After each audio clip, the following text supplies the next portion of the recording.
नमस्कार मित्रांनो, किसान हेल्प चॅनलमध्ये आपले स्वागत आहे. माझ्या चॅनलला सबस्क्राईब करा, लाईक करा, शेअर करा. असे शेतकऱ्यांचे व्हिडिओ पाहण्यासाठी तुमच्या मित्रांना आवश्यक शेअर करा आणि आपल्या शेतकरी पुत्राला सपोर्ट करा. चला तर व्हिडिओला सुरुवात करूया. आजचा मुद्दा आहे आपल्याला शेतकऱ्यांचे विधानसभा निवडणूक भरघोस यश मिळाल्यानंतर महायुती सरकारने शेतकऱ्यांना दिलेले कर्जमाफीचे विश्वासन लवकरच पूर्ण होण्याची शक्यता वर्तवलेली जात आहे. मुख्यमंत्री पदाच्या चर्चेत आघाडीवर असलेले देवेंद्र फडणवीस यांनी याबाबत सकारात्मक भूमिका घेतली असून पहिल्याच मंत्रिमंडळ बैठकीत या संदर्भात महत्त्वाचा निर्णय घेतला जाण्याची शक्यता आहे. गेल्या काही वर्षांपासून महाराष्ट्रातील शेतकऱ्यांची परिस्थिती अत्यंत बिकट झाली आहे. मागील हंगामातील पडलेल्या दुष्काळामुळे शेतकऱ्यांचे मोठ्या प्रमाणात नुकसान झाले आहे. त्यातच भर म्हणून यंदा शेतमालाला योग्य भाव मिळत नसल्याने शेतकऱ्याची आर्थिक कोंडी अधिकच वाढलेली आहे. परिस्थितीत बँकेकडून घेतलेले पीक कर्ज फेडणे शेतकऱ्यांना आवश्यक झालेले आहे. परिणामी थकबाकी वाढत गेलेली आणि नवीन पीक कर्ज मिळणे हे कठीण झालेले आहे.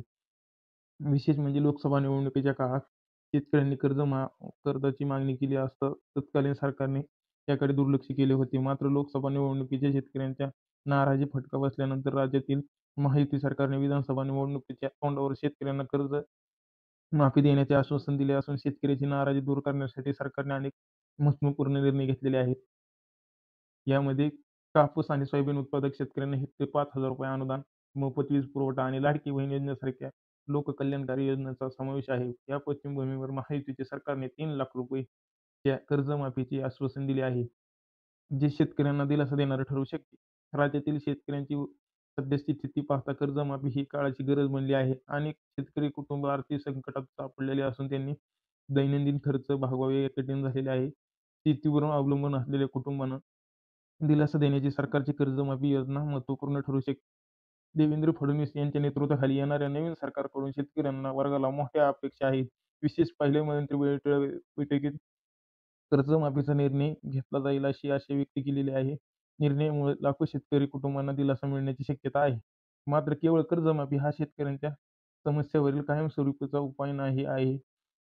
लक्षात घेणे महत्त्वाचे आहे. शेतीमालाला योग्य भाव, सिंचनाच्या सोयी, आधुनिक तंत्रज्ञानाचा वापर करून पीक विमा योजना प्रभावी अंमलबजावणी यासारख्या दीर्घकालीन उपाययोजना आवश्यक आहे. तसेच शेतकऱ्यांना स्वावलंबी बनवण्यासाठी कृषी क्षेत्रात मालगुराही सुधारणा करण्याची गरज आहे. यामध्ये शेतीपूरक व्यवसायांना प्रोत्साहन, कृषी प्रतिक्रिया उद्योग स्थापना आणि शेतकऱ्यांना प्रशिक्षित देणे यासारखे उपायांचा समावेश आहे. मित्रांनो, व्हिडिओ कसा वाटला नक्की सांगा व शेतकरी पुत्राला सपोर्ट करा. धन्यवाद. चला भेटूया पुढल्या व्हिडिओमध्ये.